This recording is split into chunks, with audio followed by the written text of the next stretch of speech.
Hello and welcome to Good Evening Britain, a Force for Good's weekly show coming to you live from our studios here in the heart of the great British city of Glasgow. With me, your host, Alistair McConnachie. We are broadcasting on all our digital platforms throughout the United Kingdom and across the world.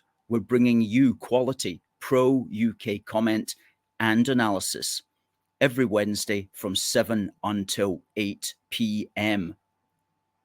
on YouTube, on Facebook, on Twitter, and folks, we are also on TikTok. So please do send in your thoughts tonight and do send in your greetings. And as usual, we have got a packed show for you, and we're especially excited to announce that at 7:30 tonight, we have a Reform UK candidate who is coming on the show. That's Michael Mann, who is the Reform UK candidate for North Ayrshire and Arran.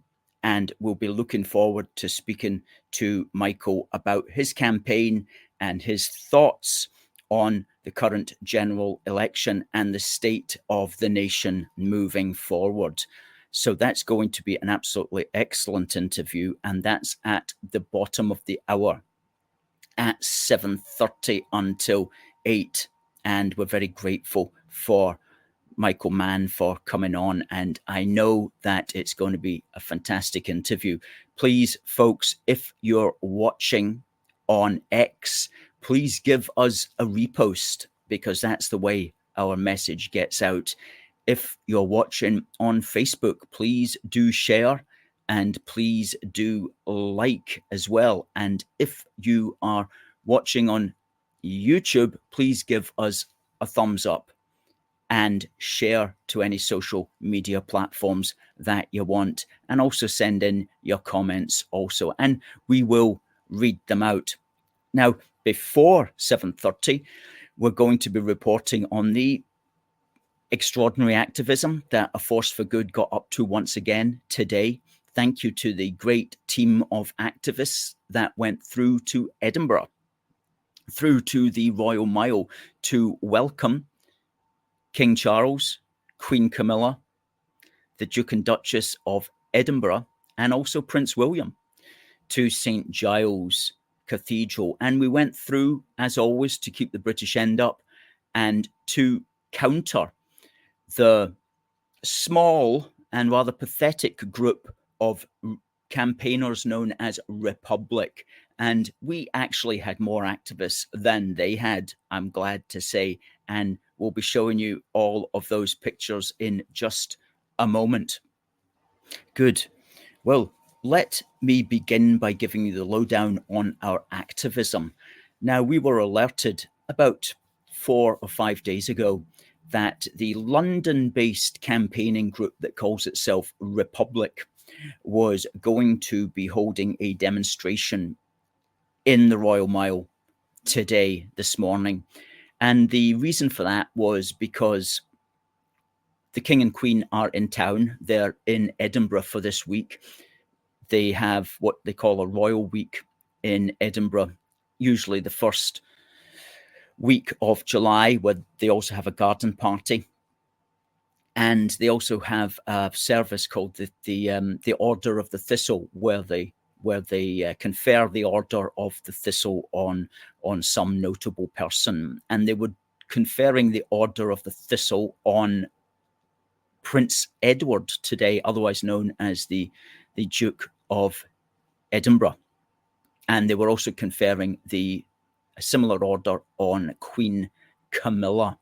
And so the Republic group thought that they would campaign against that with the same old tropes that we always hear, which is like, oh, the monarchy's undemocratic, or, oh, the monarchy is a symbol of inequality, that sort of stuff, none of which really hold up when you think about it. Because think about it, how can the monarchy be undemocratic when tomorrow of all days, we are going to be engaged. All of us who choose to be engaged are going to be engaged in the greatest exercise of mass democracy in the United Kingdom in the last 5 years. And I don't see how the King or Queen or Prince Edward is standing at all in the way of that. And so that's not the question, really. The question is, can the monarchy exist within a democratic society? And clearly it can.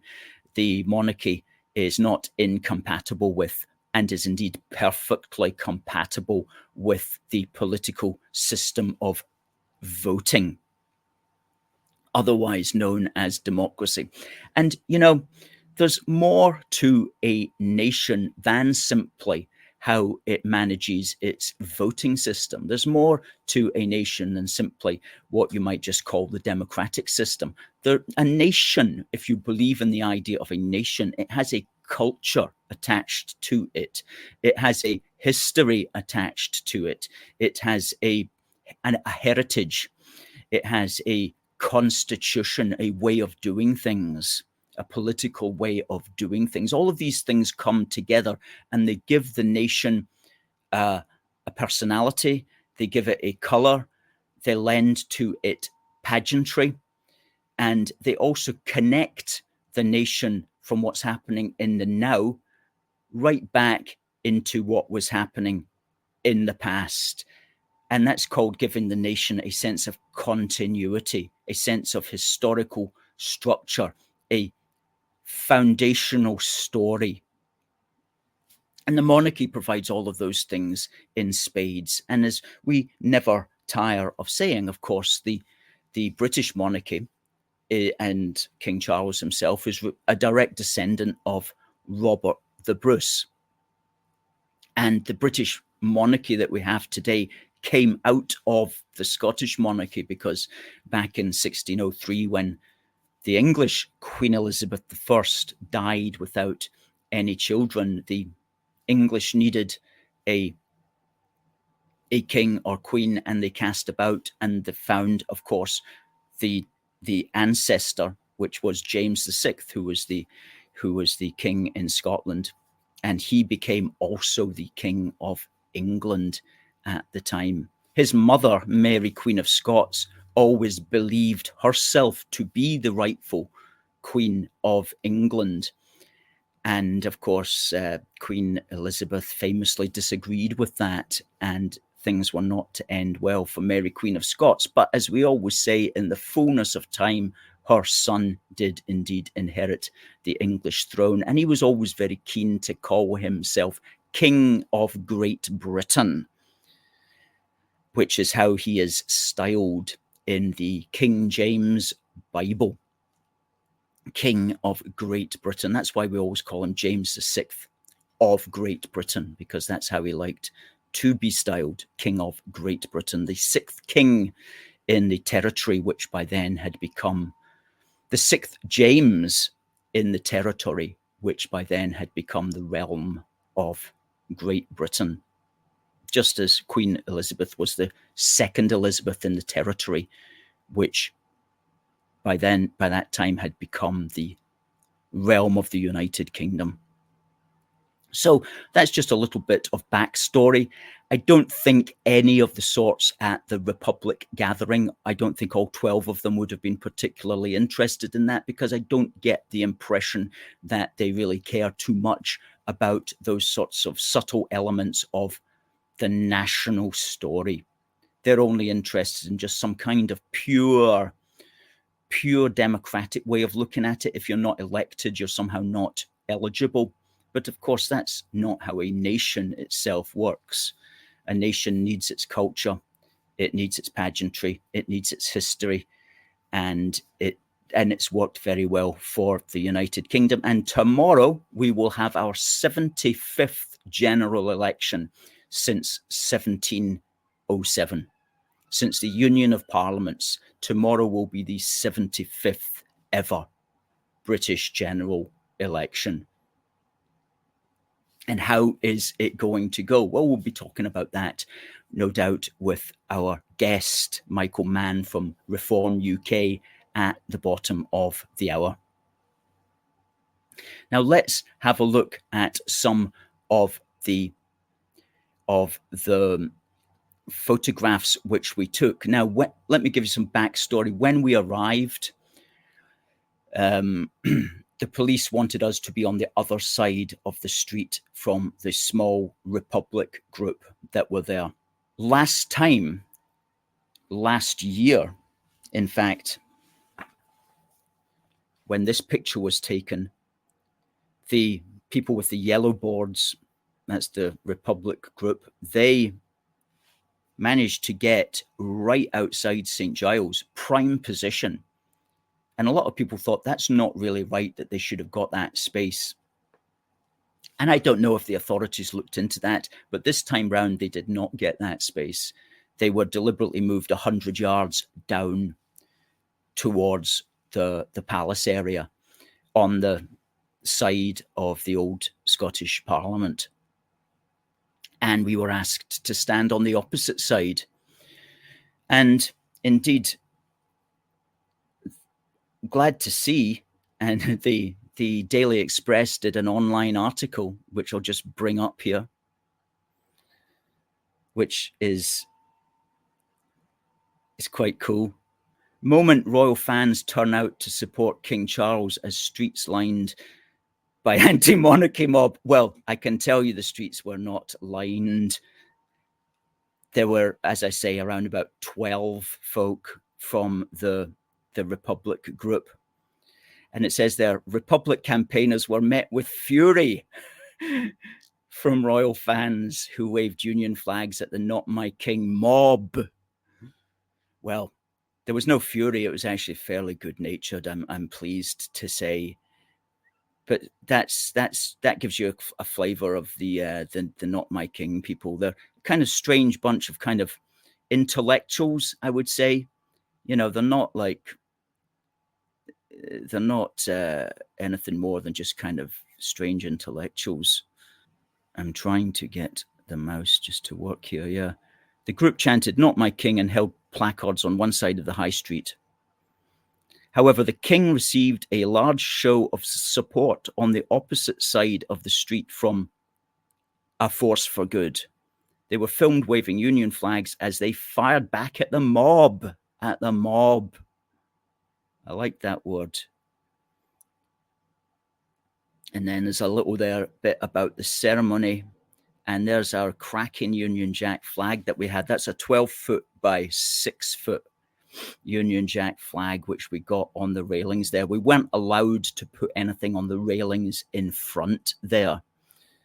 And that's taken from our Twitter account, which when that was taken had 333 likes, I noticed, which is cool. So thanks to the person for pointing out that report was already up there. So that's good. That's good to know. Cheshire Cat says, we have a paradox of a democratic monarchy. Well done, Alistair. Yeah, so let's put up some pictures of our team here so you can see what we were like. Let's work through them. There you go. That's our flag, 12 foot by 6 foot. We also had those posters, Charles, King of Scots. Okay. That's from another angle. There was about the same amount of us, actually. There was about 12 or 15 of us. So we were actually quite evenly matched. Okay. I think that's a cracking picture. That's definitely for a magazine, that one. And that was just as we arrived. So the streets are fairly empty there. And that would be about 9:30. And there wasn't really any action until about 11 o'clock. Okay. That's looking up the Royal Mile. And there on the right of the picture, you'll see the flags that fly outside of the Edinburgh Council building, the Saltires and the Union Jacks. That's shot from behind. It says, God Save the King, Charles III. Okay. And there's some of our activists just looking on. We had the AFFG flag there which was nice, which branded it so people knew who we were. Okay, it's another picture. And that's another good one. I just keeping on that. By the time 11 o'clock rolled around, three big limousines came up with maybe 2 or 3 minutes space between each of them. And the first one was Prince Edward, the Duke and Duchess of Edinburgh. And of course, our big flag there, you couldn't miss it. And so when they passed, they both looked out at us and gave us a big cheery wave, which I thought was really good.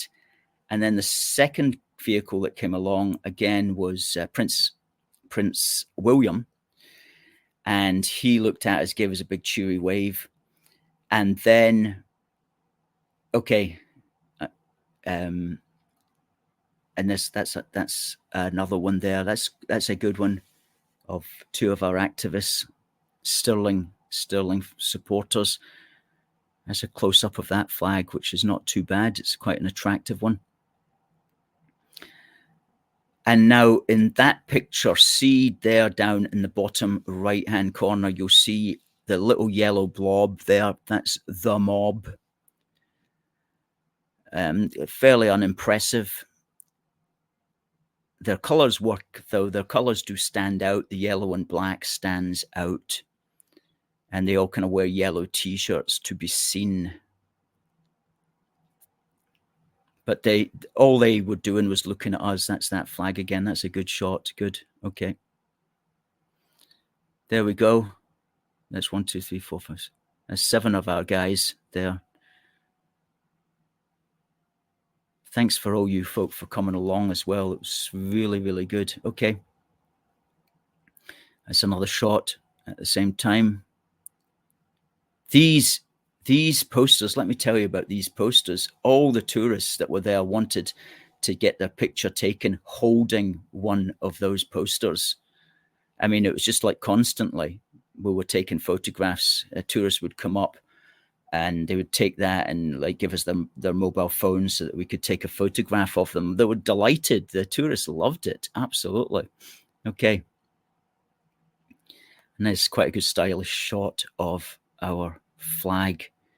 Thanks to Lizzie for holding that one. Okay.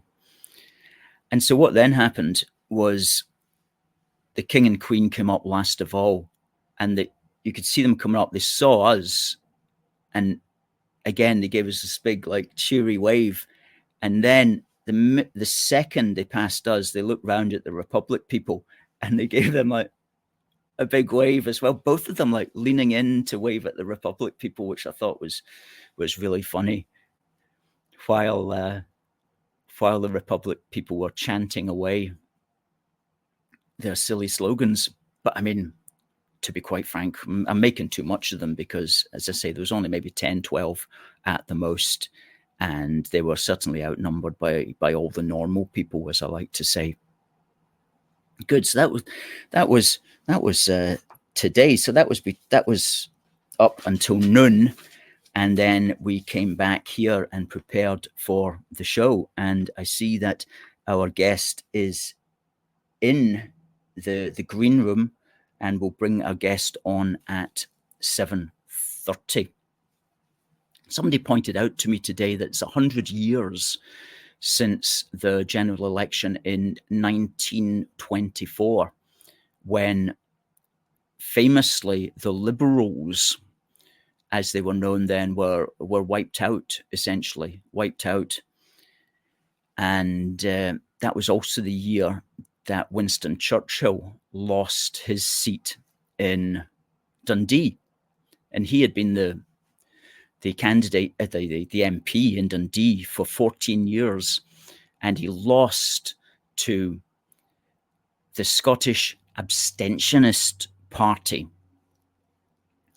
which was a very interesting election. Books have been written about it, But after 14 years, he lost at that election, along with an awful lot of other candidates who were effectively wiped out. The Liberals got wiped out 100 years ago in the 1924 general election. So people will be wondering: is any party going to be wiped out this time around? Is it going to be a rerun for a different party 100 years later? Interesting thought. Paul Davis reminds us, please ensure you take valid ID with you when you go to vote tomorrow. This is a new rule.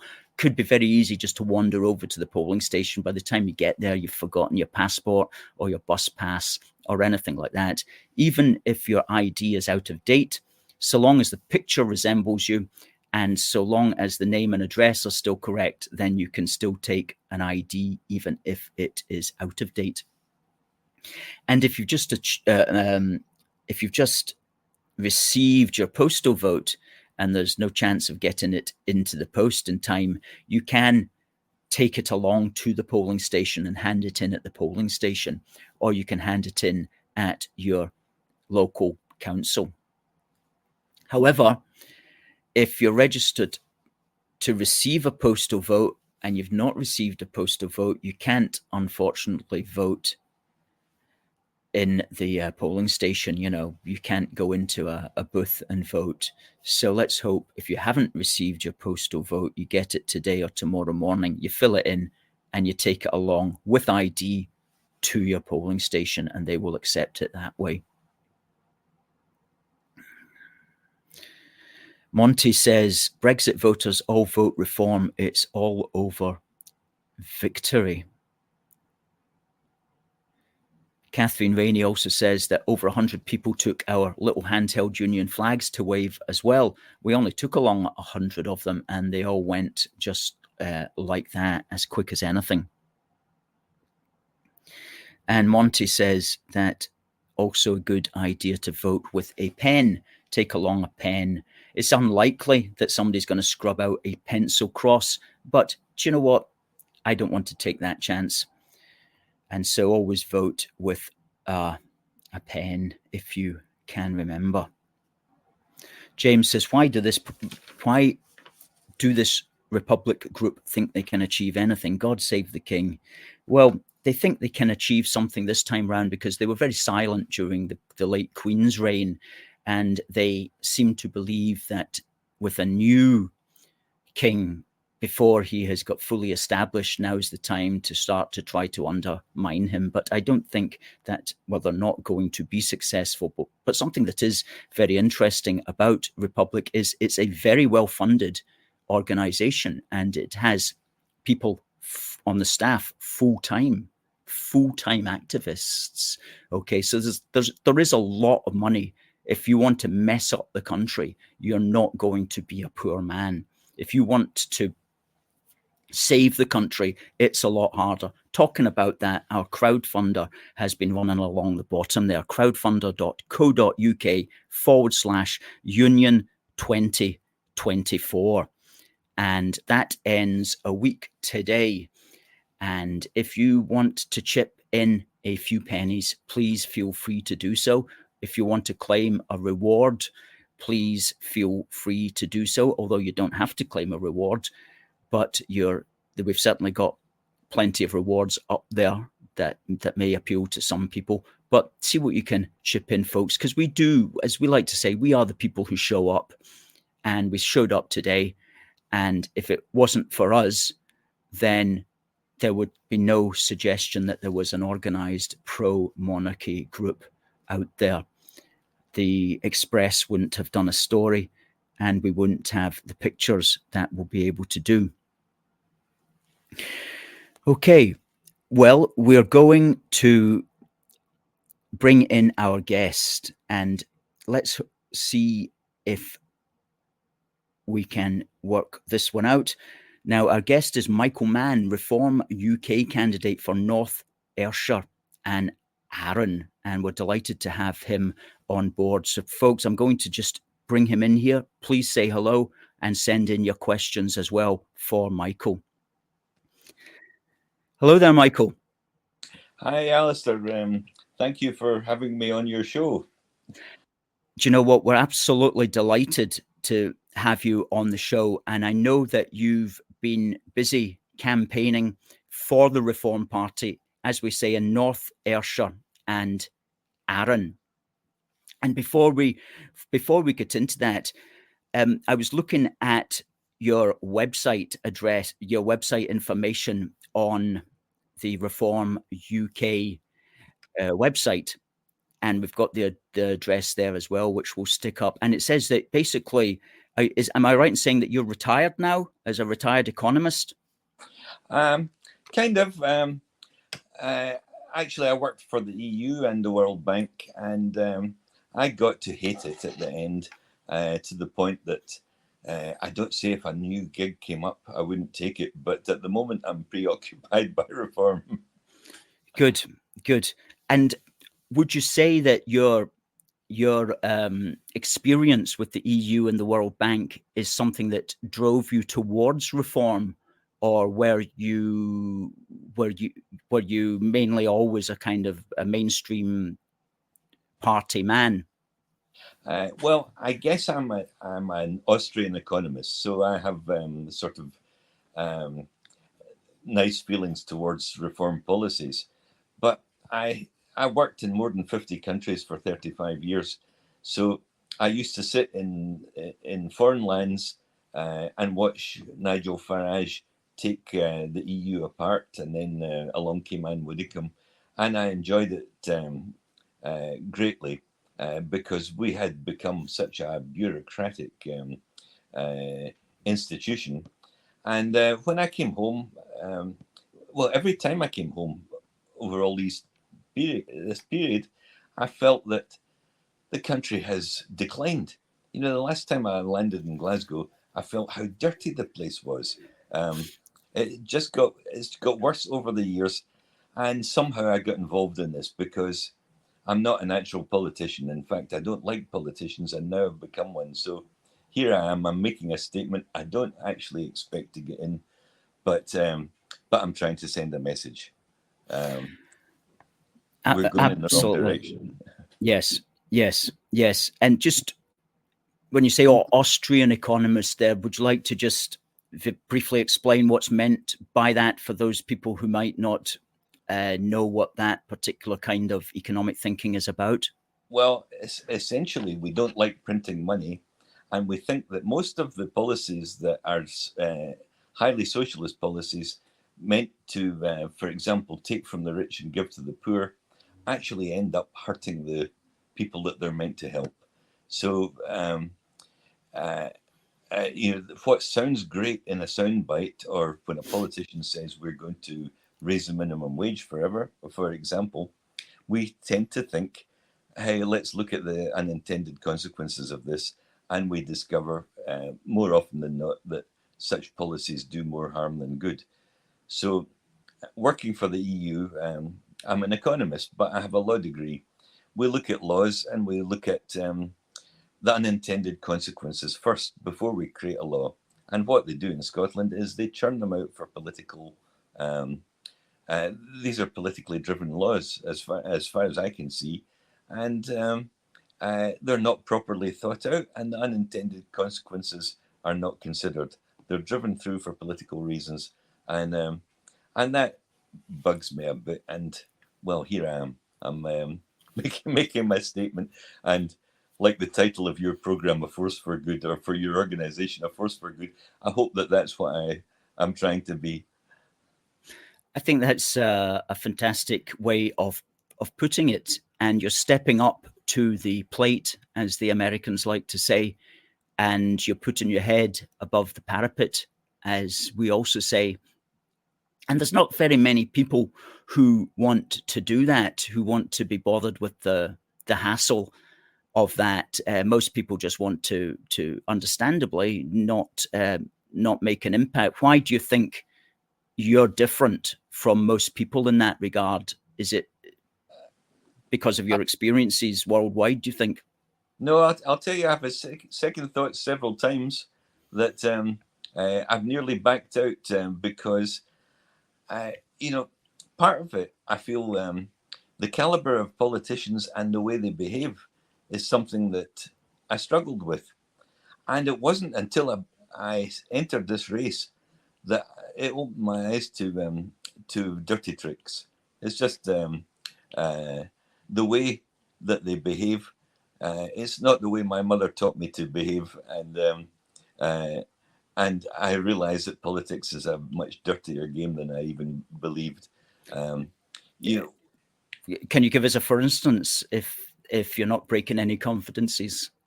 Well, today one of my canvassers brought me a leaflet by the Conservatives which said a vote for reform is a vote for the SNP, because our deputy leader in Scotland had once been a member of the SNP, but he changed his mind. He joined Reform a long time ago, and it says in one of our position papers, we won't have a referendum until at least 2035. Well, the word "at least" seems to have been conveniently forgotten. It's as if we want a referendum in 2035, and the suggestion that we are in favour of independence is just bizarrely wrong, and I know it's going to take votes from me. The other thing that bugs me slightly is the drive towards tactical voting. If it were a Scottish election, maybe fair enough, but a few seats for the SNP in Westminster is not going to make an awful difference. That I believe, vote with your heart, and we're all making a statement here. When I say I don't expect to get in, it's true. I would be delighted if it happens, but my main motivation is not the money or anything like that. It's to it's to try and change the direction that we're going in, and that's the statement I'm trying to make. And anybody who tactically votes is going to dilute our statement. I absolutely get what you're saying, and I thought that myself. Okay, so a few SNP people get in at Westminster. They don't really have any power there. Sure, they have a power to annoy a lot of people on the telly, and you get irritated when you see them standing up at Westminster. And they've got the power to annoy in Westminster, but they don't have the power to actually mess up the country at Westminster in the way that a Labour or a Tory who's a member of the government can do.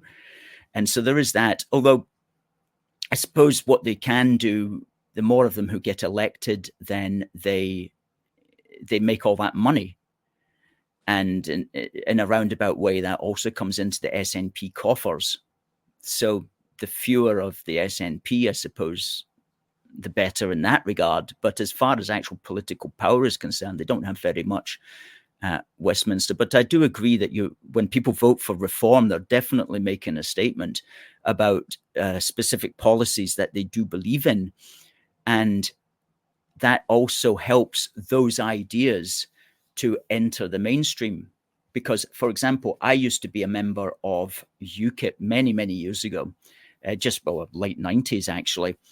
And to my knowledge, UKIP have never won a deposit at a Westminster election before or ever. They've saved the deposits, and in fact, they've had elected candidates at European Union elections in Scotland, but they've never saved their deposit. In fact, they only ever get 1%, if that, of the vote. But if reform were to save deposits in Scotland, if they were to save a few deposits, which is to say to get 5% of the vote or not, or more, I think that would be making a really big statement in Scotland. I don't know what your feelings are on that. Do you think that's a possible thing, saving deposits, getting 5% of the vote here or there? Well, I tell you, if I save my deposit, I'll be delighted, and I'll be a little bit upset if I lose it.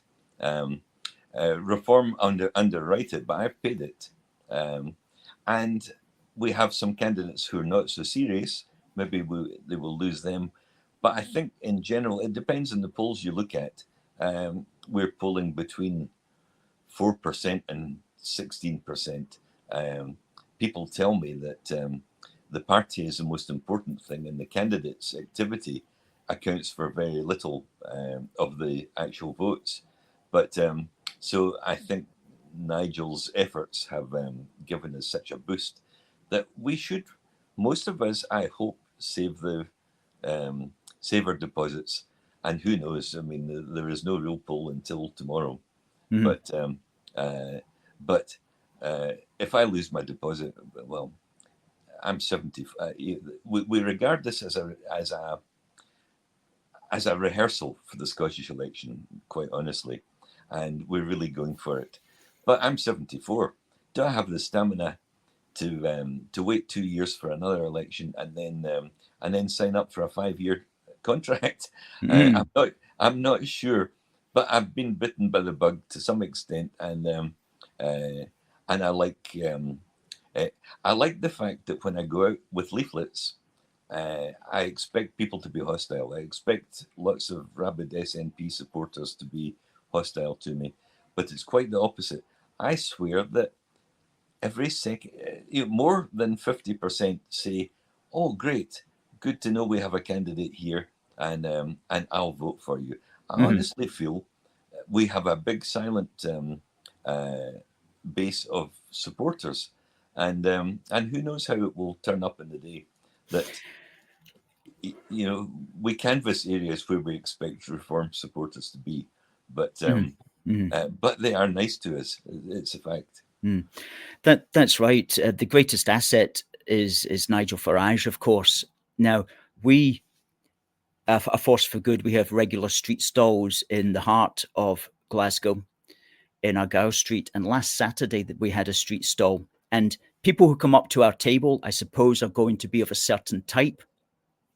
But you get into conversations with them, and virtually everybody who came up to our table, and that would be in the space of 4 hours, and the people that we spoke to about who they're going to vote for, it was all Reform, and it was from the most unlikely people as well in some cases, people you would not expect because of various things here in Glasgow, and various football supporters and stuff like that, all voting Reform as well. So when there's a guy in a Celtic top telling you he's voting Reform, you're thinking, hello, as Nigel Farage would say, there's something happening out there.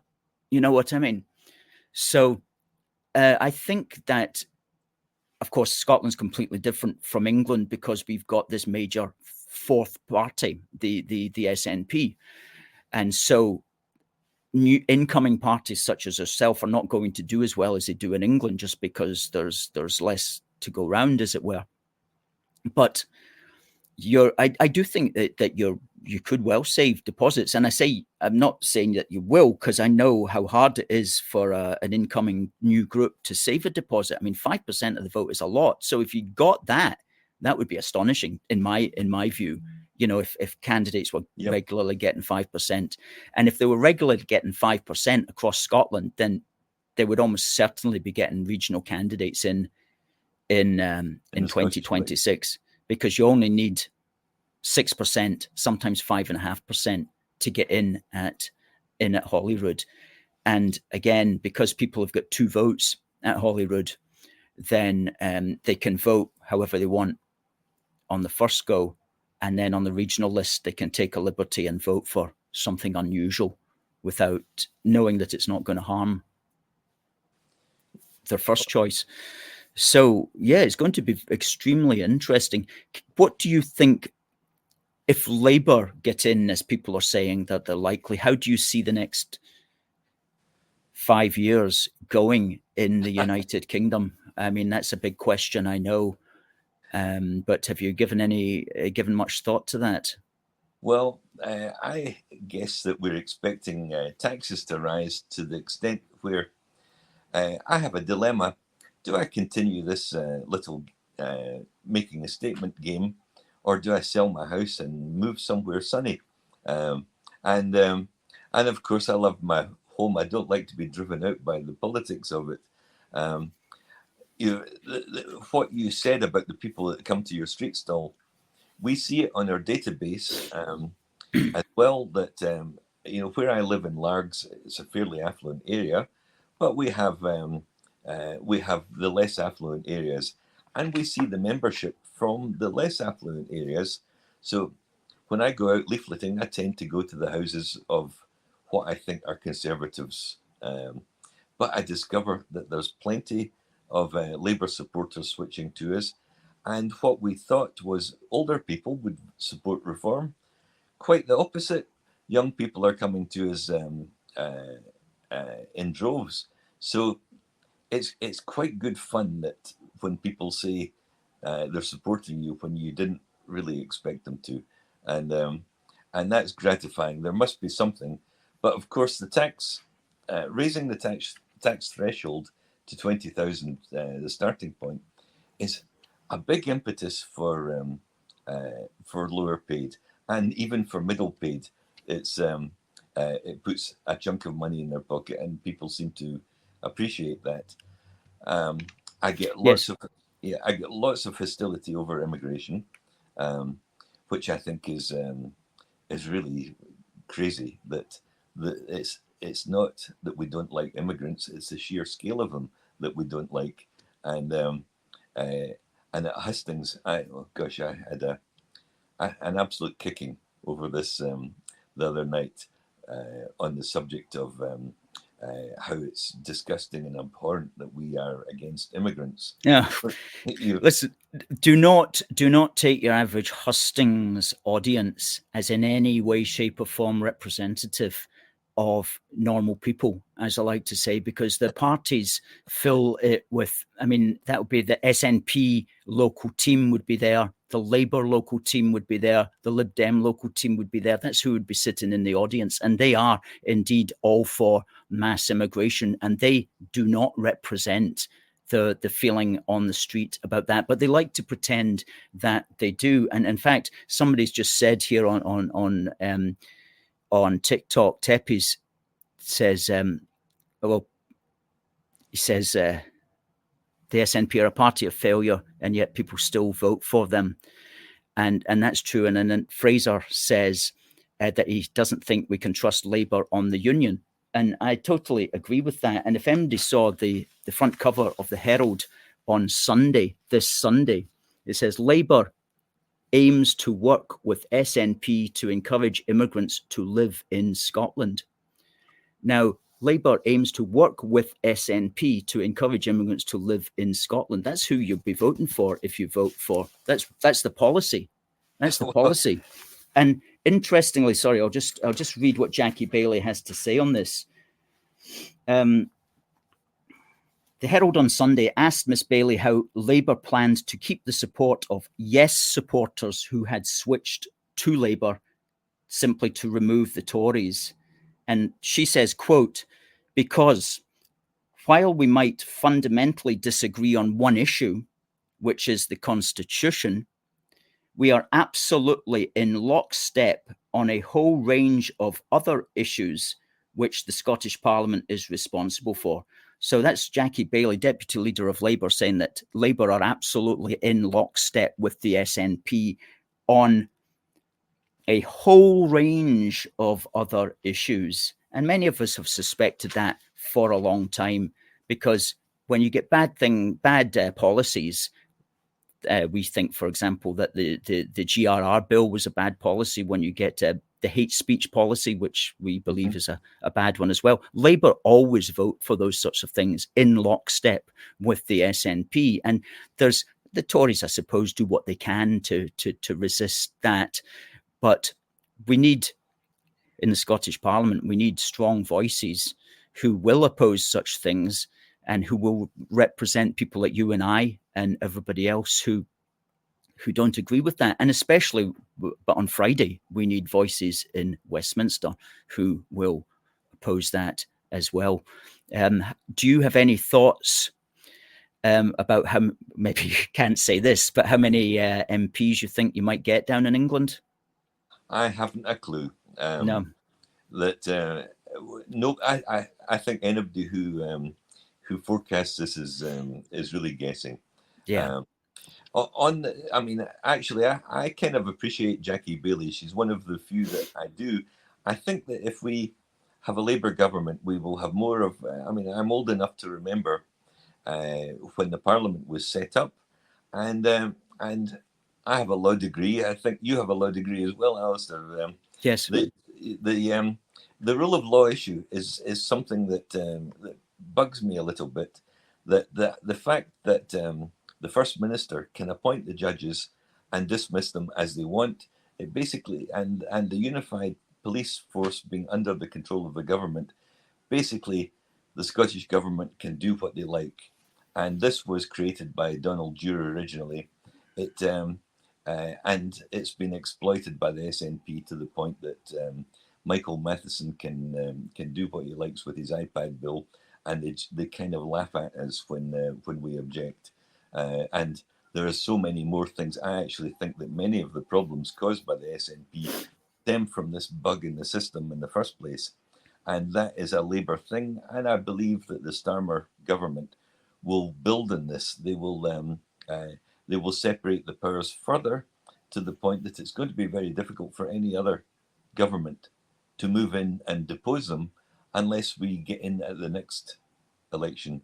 Otherwise, we'll be stuck with a Labour government forever, and we'll be stuck with left-wing policies until we run out of money. Yes, that is a real danger. And just to remind viewers, we're speaking to Michael Mann of Reform UK, the North Ayrshire and Arran candidate for tomorrow's 75th ever British general election. And I do agree that Labour want to be in power forever, and Gordon Brown came up with a big plan back in 2022 called the New Britain Plan, where he had figured it all out, how you change the constitution in such a way that it will constantly be Labour. And it involved an awful lot more devolution. It involved abolishing the House of Lords and replacing it with a Senate of the nations and regions, which was elected.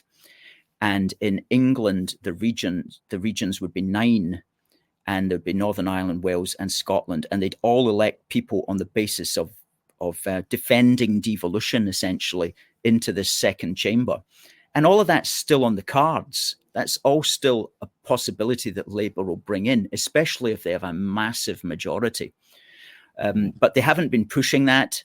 They've just been saying at the moment, oh, we're going to reform the House of Lords regarding how much you get paid and how often you turn up and what age you need to retire and stuff like that, which generally is not that controversial. But that big controversial one about scrapping it and replacing it with another elected chamber is still on the cards, and it could still happen. And if that happened, that would essentially be dissolving the United Kingdom. I mean, it would be just dissolving it into this crazy federal state that would look like something from medieval Europe, hundreds of years ago when they had all these little duchies and things like that. It would be impossible to actually govern it as a unitary state. And I think that's part of Brown's plan. So, I certainly do not trust Labour on the Constitution as far as I could throw Jackie Baillie, which would not be very far. So, and I'm sure she's a nice woman and so on. I'm sure of all of that. But politically, she's maybe got some funny ideas there about bringing even more immigrants to Scotland. Somebody said the other day, Labour are going to scrap the Rwanda plan. That would be the first thing that they do. Where are they going to send all the immigrants to? Well, guess what? It's an 8-letter word that begins with S and ends with D. It's Scotland. And that, this is what this has to be about. This is what this has to be about, as far as I can tell. It seems to me, first of all, many Scottish people don't understand that this is a Scottish problem. They think it's an English problem. Yes, but they're here. They're in 200 in a hotel in Paisley, a bunch in the Watermill Hotel, a bunch of them in a hotel in Erskine, and there are 10 Somali youths in a place in Largs, my small seaside hometown, where you would think that this wouldn't apply. 680,000 is 10 times the population of North Ayrshire and Arran coming in illegal immigrants every year. It's huge. And there's a company called the Mears Group, which has just bought, I think it's 62 flats in Greenock for the accommodating migrants. So the scale of it is huge. And if people think that Scottish independence would be solve this problem, we see how they're fast-tracked right through France to their final destination of Britain. If we had independence, I guess they'd be fast-tracked right through England, and we'd have refugee camps at Gretna Green, and we would see how abhorrent they thought this immigration was, our immigration stance was, when we've got them right on our doorstep, piling in on such a scale. So it has to be controlled somehow. Yes, and this is why it's so important to get Reform MPs in tomorrow, even if it's just two of them, even if it's just like, say, Nigel Farage and Lee Anderson, God willing, get them in, and at least they can speak out against this, because the Tories and Labour and Lib Dems, just like the SNP up here, they're all going to be talking in lockstep, because their minds are still in their minds are in a place where the actual world has moved on now. I mean, their minds are still like in the 70s and 80s, when immigration was really very, very small. And they're still thinking that's the world. Well, you said 680,000 immigrants coming in last year. That's net. Gross, it was 1.2 million. 1.2 million long-term immigrants coming in. And that's just, that's the as I see it, that's the destruction of the nation. And it has to stop. And all the guys and girls who come up to our stall, that's the issue. It's the immigration issue. That's why they're voting Reform. It's nothing to do with any other complications or technicalities. It's nobody's stopping this, and we have to start talking about stopping it. And the system has had 14 years under the Conservatives to stop it, but the Conservatives' minds have all been taken over by Labour's minds as well. Just that kind of Blairite attitude, it was the modern attitude of the Conservative Party, and it's brought us to this impasse where, thankfully, people like yourself have put yourself forward in order to make a stand, to step up, as I say, to step up to the mark. Immigration is one side of it. Alistair, I don't know if I'm running out of time here. But, no, go on. No, the thing is, we also have falling food production. And when you've got more people and less food due to our net zero policies, I mean, whenever anybody mentions net zero, you're a pariah for being against it. But the policies are stupid. The policies have brought us some economic ruin, and the farmers are struggling. And like in my area, Ayrshire potatoes are just about extinct because they're not allowed to plough fields and because the agriculture inputs are so expensive. Vegetable farming is uneconomic. And here, so collapsing food prices at the same time as more people trying to eat the food is no wonder food prices are rising. And the other thing that really is bugging me is that we have a growing public sector and a shrinking private sector. And this is not the time to be raising taxes. When the productive private sector are paying the wages of the public sector, then increasing taxes, we will eventually have no taxes to collect. The golden goose will be killed. So I believe that trying to raise taxes, as the established parties are wanting to do, is exactly the opposite of what they should do. It's nothing to do with the Laffer curve or anything like that. It's just basic common sense.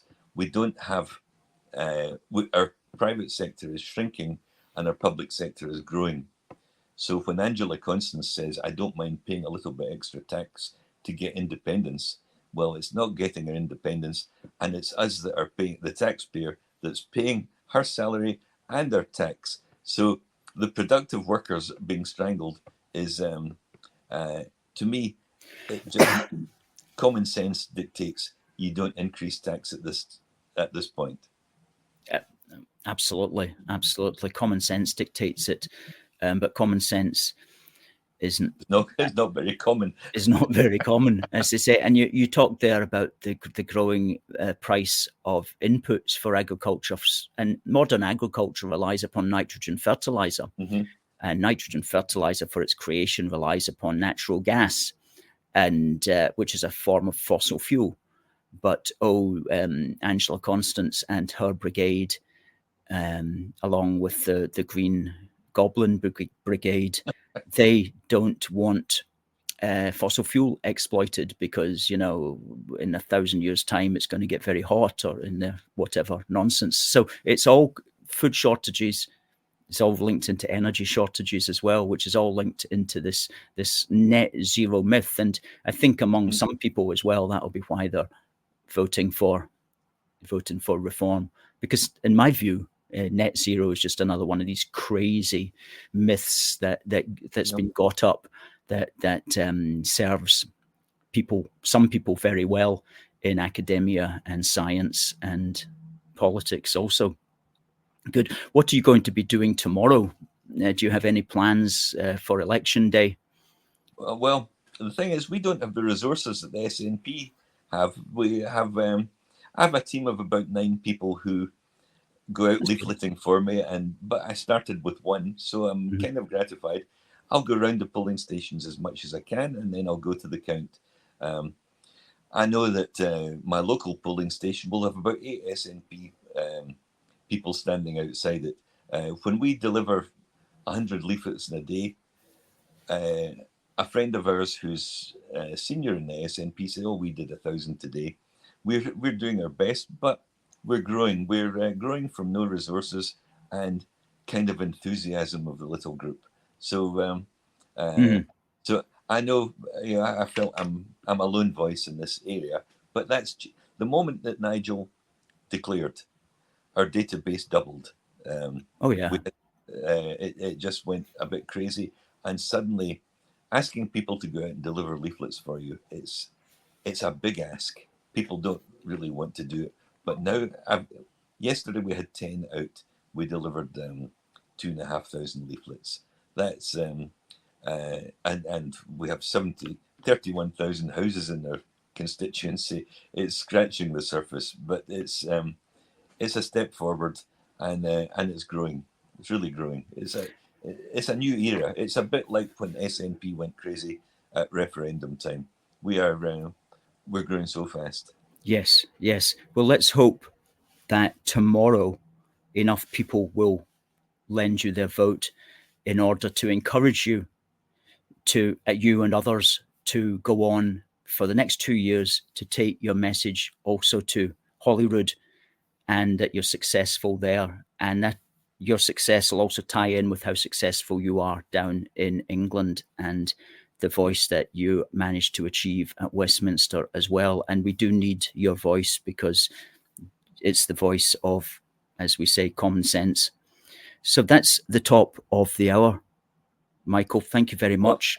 Well, it's been a great pleasure. Thank you for all your support and your words of encouragement. It's needed, because we get a bit fed up from time to time. Oh, understandably so. And you mentioned you had 9 people helping you. Well, I'm quite sure that's more than the Lib Dems have got. I'd be surprised if the Greens in the Largs area have 9 people. I'd be surprised if the Tories or Labour even have 9 people. The SNP may have more than 9 people, because they're sometimes a bit fanatical. They're driven by this big idea, you know, independence, and so that does drive more activists to them. Whereas the other parties are more cerebral, and they don't have that. They're concerned about other things. Whereas, so it's not surprising that they might not have as many activists. But so I'm impressed that you've got as many as that in Largs of all places. So beautiful little Scottish town, coastal town, well known for its ice cream as well. So hopefully you'll be able to have a celebratory ice cream this weekend. I'll do it anyway, regardless of the result. I think you should. I think you should, Michael. So, folks, that was Michael Mann, And if you are in the North Ayrshire and Arran district, you may want to consider voting for his party. And I do believe Reform are standing in all 57 Scottish seats anyway. So everybody's got a chance to vote for you. Okay, Michael, well, after the election, we'll have you back on again if you'd like to talk about that.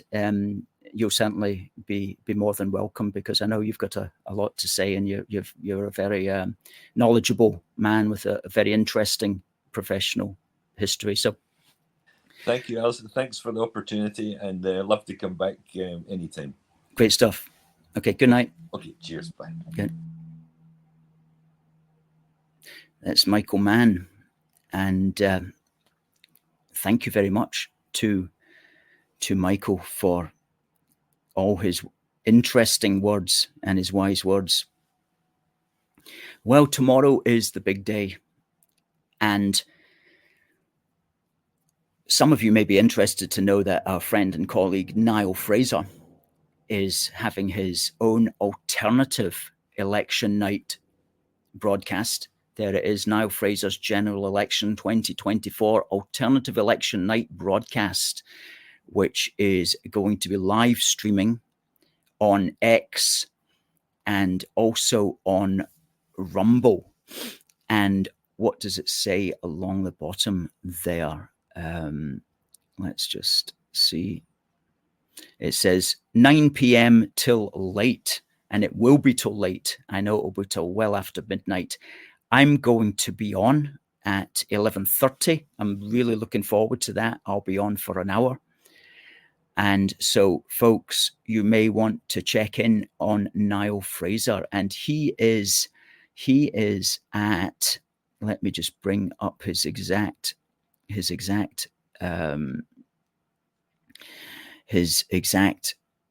X address. There is x.com/Niall Fraser 8. That's NIALLFRASER, numeral 8, from 9 till late on Niall Fraser's X and also Rumble account. So folks, do make a date for that. He's got several guests, some faces that you'll have seen before on this program also, and I'll be on there at 11:30, and that's going to be a blast. And Niall's well known for his freedom of speech, so no doubt you'll be hearing all sorts of very interesting and spicy commentary about what is going on. And please, also, folks, if you appreciate the work that we do, bringing you these alternative ideas, bringing you these alternative people, and also the physical work that we do, such as today when we were out standing up for the United Kingdom, please do consider chipping in to us at our British Summertime Crowdfunder, which is at crowdfunder.co.uk/union 2024. The way we do it is we have a month crowdfunder in the summer, and we have a month crowdfunder at Christmas time. And we're not asking for very much. We don't run on much at all. In fact, we run largely on fresh air. And we're trying to raise £1,707 this summer, because 1707 is the Union of Parliaments, and tomorrow is the 75th ever British general election since the Union of Parliaments. Isn't that something? Isn't that something? So what better way to celebrate the 1707 Union than give to our 1707 crowdfunder? It ends next Wednesday at 7:30. Folks, really enjoyed tonight's show. We'll be back with lots of commentary on this show next Wednesday. So for the time being, it just remains for me to say, God bless the United Kingdom and God save the King. See you next week.